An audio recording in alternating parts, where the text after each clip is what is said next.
Hi, today we're talking about coming out of survival mode and into thriving.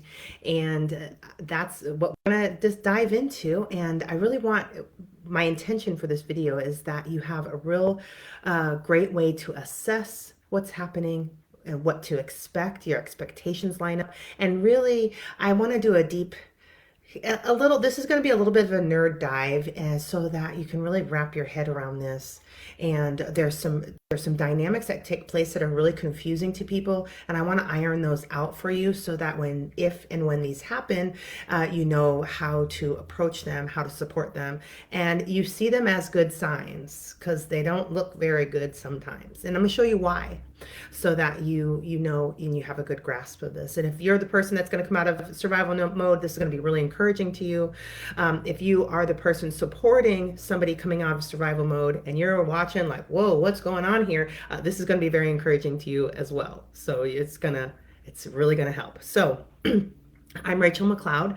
I'm a mental health therapist and emotional wellness coach, and also a practitioner mentor. And I specialize in helping people do the brain work for resolving symptoms of anxiety, depression, and traumatic stress. And there's a process for this, and the brain has a natural process for this. The brains are fabulous at this, and sometimes this gets stopped or blocked. And so my entire specialty is getting that unblocked, unstopped, and then helping the brain do the work it wasn't able to do while the blockage was there. Okay. And this is the natural brain process of shifting out of survival mode into thriving mode. In that thriving mode that's the mode we want to live in. And that's when we have access to our executive functioning. That's the part of the brain that knows how to thrive, make connections, feel satisfied, create situations for us that are deeply satisfying, connective. This is where we're growing, where we're mastering our environment, we're adapting. There's so many things that go on here that are so important in thriving mode, right? And survival mode is important too, but it's important that it matches. If you are in a place like that is where you need to be in survival mode right now, that is actually the correct brain state. It is keeping you alive, and it's important. And when that is over, we want to see things come back into a thriving state and a whole brain state where you get to use all parts of you to grow and thrive and feel into the world. Okay. And so not all brains can make that shift because this process gets stopped and blocked. And so, okay. So to get there, to make this shift is pretty simple. Okay, it is pretty simple to shift from survival state to thriving mode. It's more difficult to hold that brain state, to sustain that brain state, and it's more difficult to get the brain to repattern to that brain state, to expect to be in a whole brain state, and even say, "Hey, what are we doing over here in survival mode? We should go over to the other one, right? We should switch over."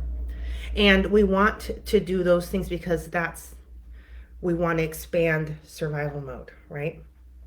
No, we don't want to, my words. Okay, let me unscramble my brain over here. We want to expand thriving mode everywhere. Okay, now what the brain requires to create that shift from survival mode to thriving mode is safety. Okay, that's it. I couldn't say that more. I'm very satisfied in saying that because that is what's needed. To shift from survival mode to thriving mode, safety is required. Now, the brain has the survival mode, that part of the brain, the limbic system, needs to receive messages of safety. If it receives the messages of safety, it'll say, "Oh, okay, okay," and it'll switch over. It'll switch off that mode and allow the whole brain to function. Now we're in the thriving state. This is a whole brain state where our whole brain is working on something, right? And this is also where rest and digest happens, where we're resting, we're recovering, and we're digesting our experiences. This is where we're digesting our food, we're digesting our emotions. There's a ton of beautiful big brain function and body function and healing taking place over here. We could also call this healing mode. It is. It's actually several modes. That's why thriving mode is the best I've got right now. But thriving mode is actually this process of shifting, and being in over here is also where we get growth, mastery, and maturation, where we actually are maturing as people. If we can't flip over, we're going to feel like we're about 15. We're going to behave as wherever this whole thing started at that age. And that's really frustrating, especially when you're older and you want your maturity, but your brain actually can't make it for you. And we need to help it make it now. And it does very beautifully. So, so safety is what's needed. Now, this is the thing I want to talk about here. One of the things that made me want to make this video. There are many times when people start to get that safety again, or for the first time, and all of a sudden they kind of crash. They crash. Okay, things get worse. I'm going to tell you why. I want you to understand why this happens, so that if you understand why this is happening, you can really do a lot here, so that you don't stay here for a long time, and you make it through this piece. Okay, and you make it through gracefully. There we go. Gracefully. And so it's really weird, because sometimes people who have relational trauma, they will get in a very safe and healthy relationship for the first time, and all of a sudden everything starts coming out and they start to lose function, and then they're freaking out. They're like, what's going on with me? I'm safe. I'm happy. This person's wonderful. And they're crashing, and they cannot stop the crash. Okay. That's what we're going to talk about here, is that piece. If you have, okay, and I'm going to tell you why and how to measure this, and be like, oh my gosh, is that going to happen to me? You're going to know that in a second, okay? But I really want to talk about this. It's actually a good sign. I know. That's crazy. And when I saw this personally take place in my own life, I was like, I didn't know what to make out of it for decades. And then all of a sudden, now I know.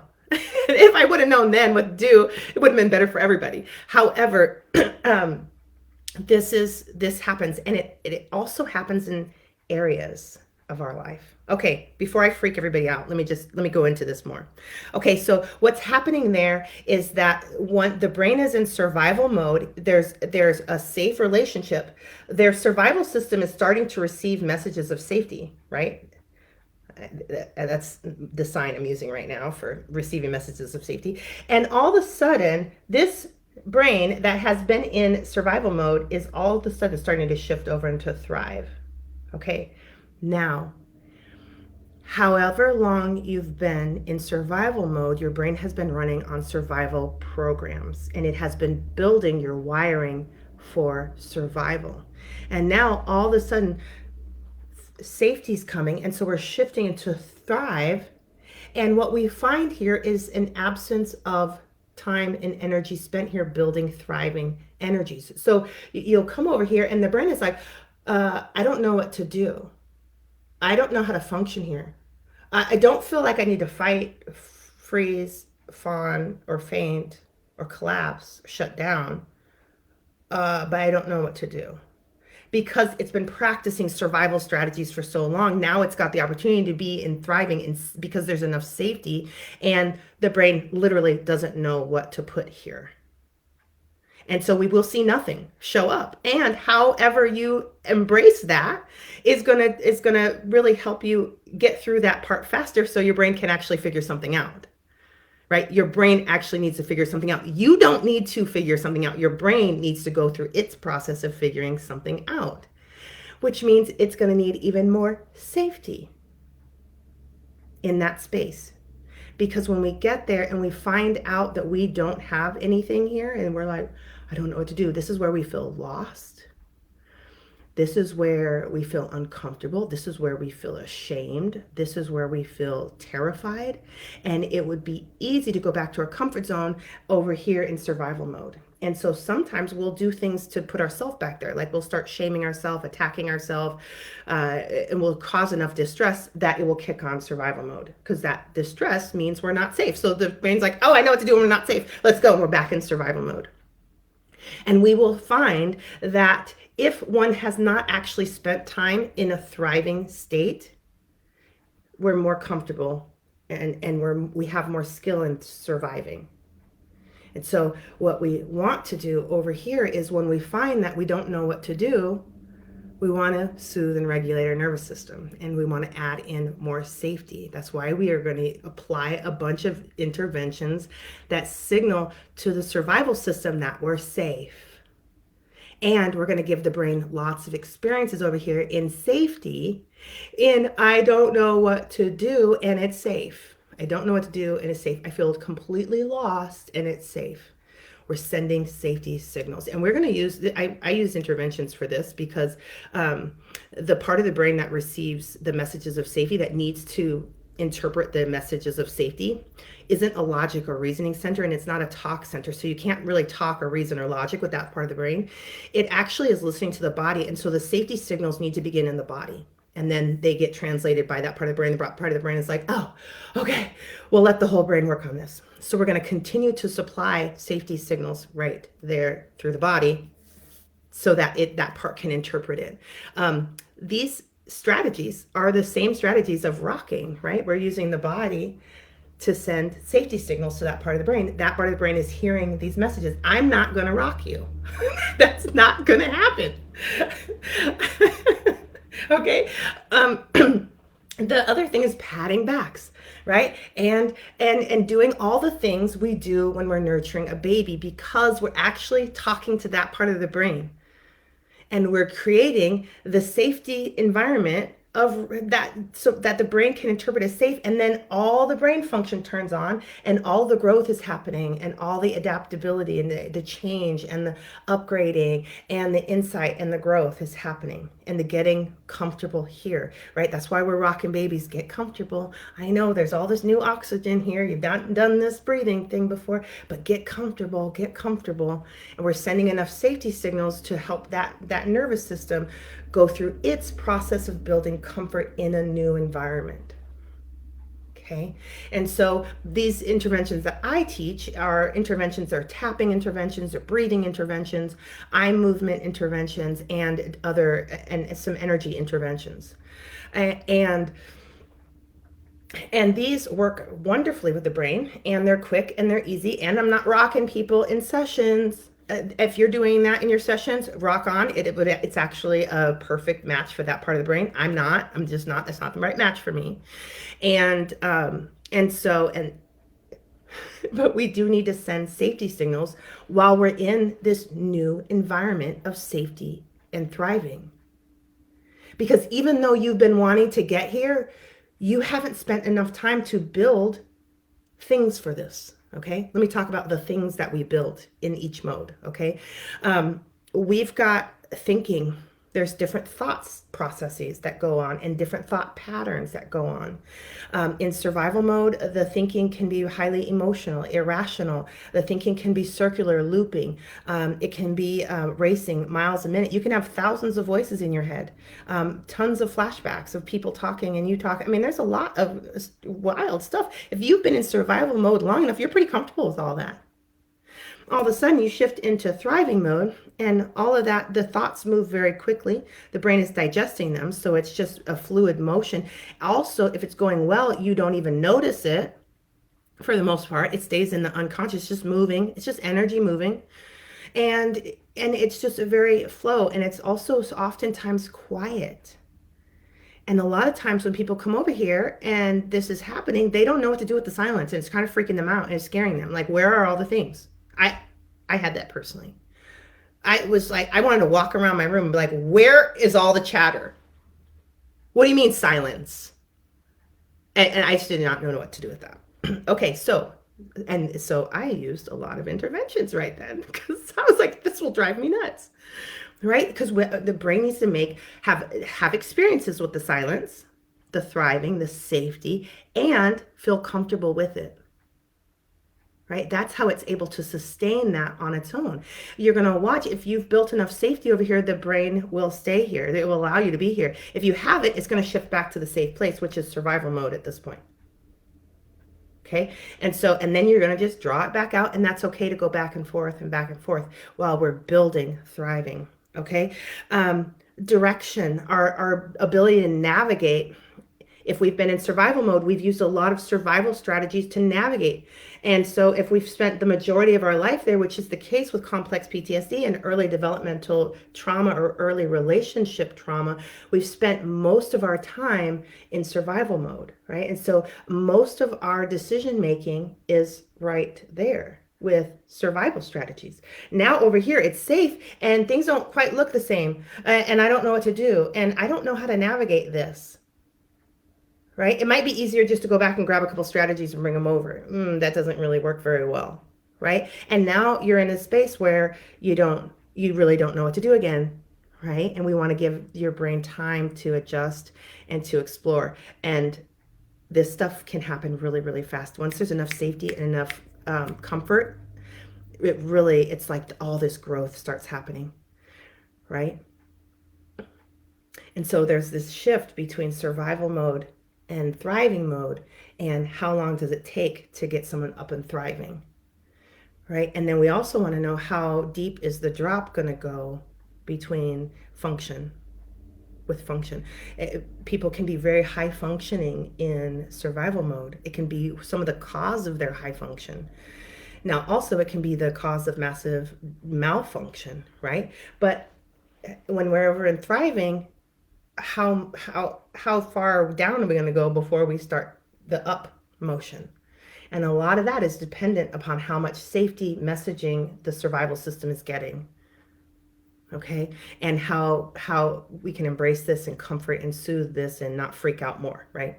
The more we freak out, the more brain work, the more things, emotional distress that needs to get processed, and that just makes a whole thing. And so we want to embrace that with calm and safety signaling. Okay.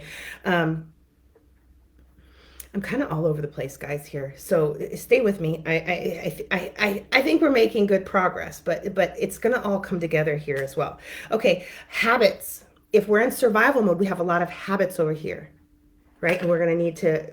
We've built that out really well. We just haven't had time to do it over in thriving.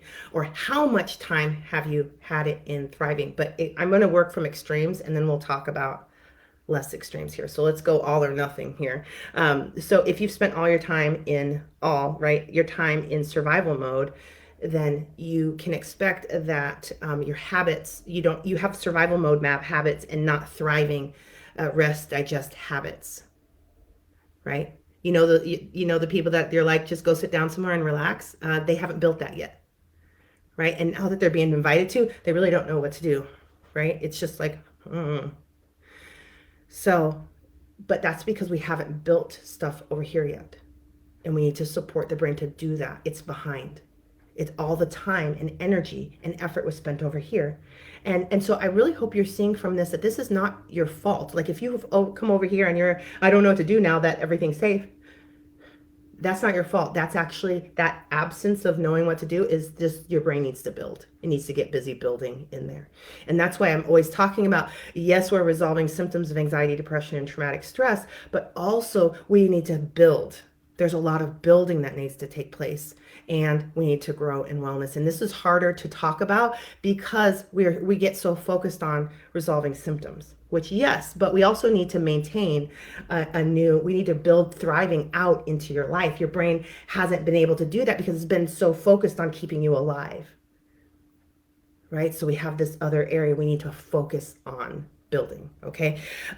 Also, all the subconscious programming. The more time you spent in survival mode, the more your subconscious mode programming. That means all your behaviors and feelings and responses and ways of interpreting things that are unconscious to you, that are automatic, are over in survival land. We need to get those over, and we need to get those focused for thriving instead of focusing on survival. Right. And so that's something we need to accomplish. Now, how long is that going to take? How many programs do you need to move over? This is what we're looking at when we talk about recovery time. When we talk, how long is this healing project going to take? This is what we're looking at. We're not looking at, we're going to do a little bit of safety messaging. We're going to do a little bit of EFT. We're going to do a little bit of EMDR, and we're going to get this whole thing rebuilt. Maybe, but it's really going to depend on a couple of factors. So I'm going to read some of these questions I wrote down. These are things I'm assessing all the time. And it's how much safety, how much time in safety has the person experienced in their life in general, right? And you can tell there are some, and people know this. You can ask them, how much safety have you had in your life? You know, and the more you say not very much, the more this is a pretty big project. And there's other people that are like, oh, it's great, and their relationship with their parent was did not meet needs, and it's apparent if you ask the right questions that that did not take place. And so even though they have a positive view of childhood, the actual safety translation and safety being provided, safety signaling from the parents did not take place. And so I know that we're going to have to really sink in quite a bit of safety here, because what it takes to build a healthy system is safety, and we need a specific amount. I don't know how much you need.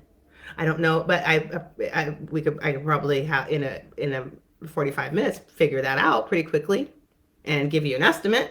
And you can do this too. But how much safety is there? How many areas of life have been under the governance of survival mode? And how many areas of the life have been in thriving mode? Okay, and there are, even if you have massive trauma, there are area pockets of your life you could really make safe, and you can go in there and thrive. This is one of the reasons why people will typically have addictions to work or something like that, or partying or sex, is because in that spot it's safe, and their brain knows it, so they like that spot because they need safety. They're actually safety seeking right now. And so we want to provide safety in the other areas too, so people can go into all the areas of their life and feel safe. This is part of my belief about how we heal and resolve disorders, is that we bring back function and safety into each area of somebody's life. And we want to assess for those. You can tell. How is it going with your parenting? Well, I'm screaming all the time. Okay, there's probably not enough safety in there. Right? Okay. How's it going at in your relationships with your friends? Oh, I don't have any friends. Okay, probably a safety issue in there. Okay, how's it going in your hobbies? Well, actually, I keep avoiding them. Okay, safety. Right? There's ways to tell how much safety we have in some area, in our areas of our life, and we want to assess that. This is something I teach people to do. Is we're assessing this, and then we're rebuilding those areas. We are targeting them, and we are rebuilding them, and we're getting them up and running, right? And it's wherever we're at with that is fine. If you have one area that's malfunctioning and everywhere else you're feeling really great, good. This is probably going to be a quick journey for you, right? If you've got 3 areas, probably a little bit more challenging. If every area of your life is impaired, then you're going to be at this for a bit. You're going to need a specific amount of safety to get this up and running. I find that in that case, it takes about 200. I lost my brain. I haven't said this in a long time, so I've forgotten. But I think this is what I've assessed. Okay. I used to say this all the time. If you watch old videos, I said this. Okay, so I'm going to say what I think I said, and then I'm going to review this myself, okay? But I find in my process, it takes about 200 to 300 hours of safety signaling to resolve these disorders, and specific exercises. We combine the two. We combine safety seeking and specific exercises to open up and resolve symptoms and heal and be well. And so if we really get on this, even if most areas are under malfunction, if we get that timing in, we can get it in 2 to 6 months. It doesn't have to be drawn out. It doesn't have to be a 2-year, 6-year project. Personal growth and development, yeah, probably that's a lifetime thing. I advocate for us to be on that, and our brains never stop growing. But getting life up and running, we can do that in a short amount of time, but we can't escape the amount of safety signaling our brain needs. And you could put that in. If you're willing to do that work, you can get that in quickly. You can get that in, right? And I like to do that in an intensive way, because life doesn't stop lifing, right? And if there's new stuff that occurs, new challenges, new stuff, you got to do that and do the past. You got to help the brain update all this old programming that was bent on survival mode, and you got to get it shifted over so that it's thriving. Your brain is using your subconscious programming, your thoughts, your behaviors, your habits, your relationships in ways that make more thriving. That's work. Your brain has to do that work. These are not choices you can make and boof, it's done. There's a process, and safety is the piece that opens that process. The other one is, how long has this area been under the governance of each? If it's just been a month, if it's just been 2 months, great. Not only the healing is the same, but the amount of, if I upgrade my computer in every year, the upgrade's going to be quicker. If I haven't upgraded my computer in 20 years, it's going to take a while, right? And in computers, I don't even know if that's a thing, right? That might have been a terrible analogy on my part, but you understand the concept of that. An upgrade, and brains are, if processing is happening, upgrading is constantly happening in the background. You don't even know about it, which is great. That's the good stuff. And that's how our brains should be doing. But if that process was blocked, then it hasn't been up. Your programming, your thoughts, your beliefs, your ways of being haven't been upgraded in a long time. And that's why some of us, something happens and we act like we're 5. Or something happens and we act like we're 15. Something happens and we act like we're 12. And you know what I'm talking about. I've had couples and they're like, you're acting like you're 5. And, and I will go in there and we will do the somatic work and do a float back to the time where that first began. Then all of a sudden, and the memory is at 5, and their parent partner was right. They were acting like they were 5. And then we really helped them de-weaponize this and use this as helpful tools, because that's a sign a wound is here. And your brain hasn't been able to run through its processes here. And all it's got is stuff from 5 years old, right? And your brain can do better. It just needs enough safety signaling to do that. Okay, so this whole thing is dependent upon safety. And if it hasn't upgraded an area of your life since you were 10, we need to help it. It wants to. Your brain wants to do this for you. That's what flashbacks are about. Your brain is like, I need this resolved so I can upgrade this. And it's like it can't get it processed. So it's over and over and over again. And then you're doing the thing that you do, and there's that flashback again. And it's like, let's grab that flashback and help your brain process it. So it's out of the way, it's resolved. And now you're going to watch growth happen right there where your brain was trying to create it. Where there used to be a flashback, now there's growth. So we can really use these flashbacks and these things to put enough safety signaling on them and shift that, and your brain will use them for thriving instead of more anxiety, depression, or traumatic stress, more survival mode responses. Your brain will actually respond to that flashback and create health and wellness and thriving and growth. It will digest the flashback. And we do that by using interventions and specific strategies. So, this is I hope you I hope you got this right, and really this shift is really the more safety signaling we have in this space, the better it's going to be. Sometimes clients will, when they're starting to shift from survival mode, they just start sleeping and they're like, oh my gosh, I can't stay awake. Okay, great. Okay, let's keep going with that safety signals, right? Because the survival mode is going to start freaking out. But we're going to be like this forever. No, you're not. This is a moment. Your brain is figuring out what to do.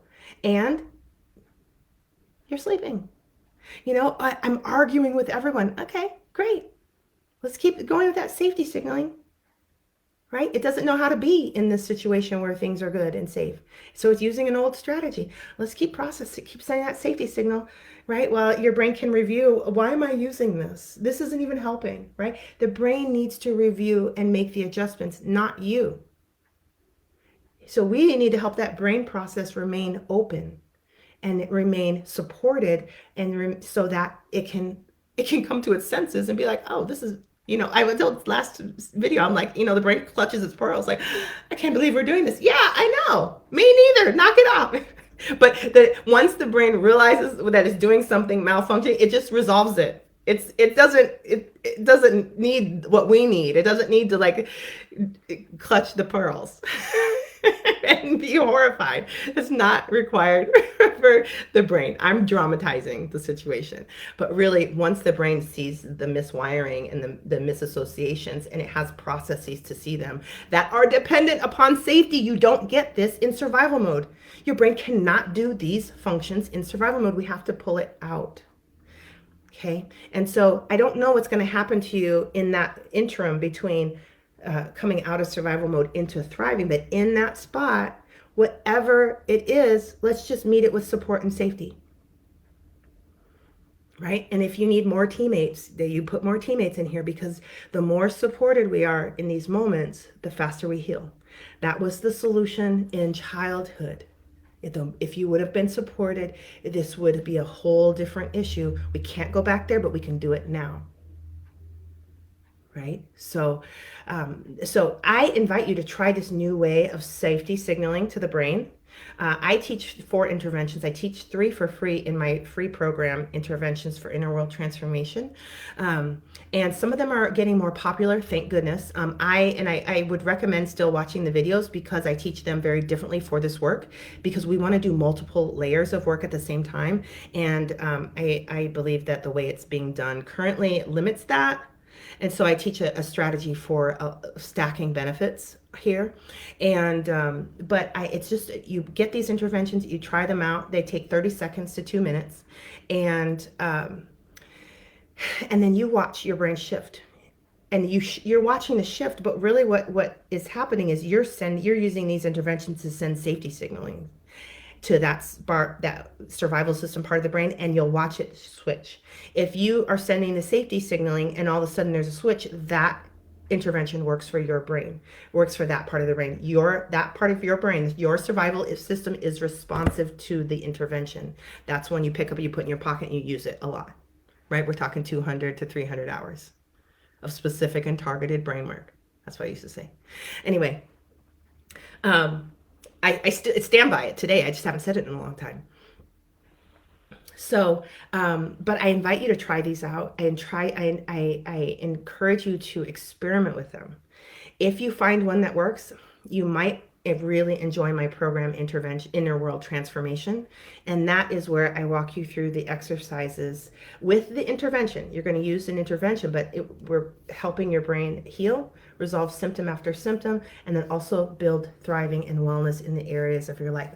I show you how to target these areas, how to identify and assess these areas, and maybe not assess. I don't think I do assessment, but I show you how to pick them out and how to target them, and how to support your brain to create the thriving thoughts, programs, habits, behaviors in that space, so that your brain can sustain wellness and thriving mode over there. So it's really wonderful. That the links to all of this are here on, I've added them in the description part of this below. So you can have a look at those and click over and play around with me, play with your brain, support your brain in this way, and see what happens. Okay, wonderful connecting. Take care. Bye.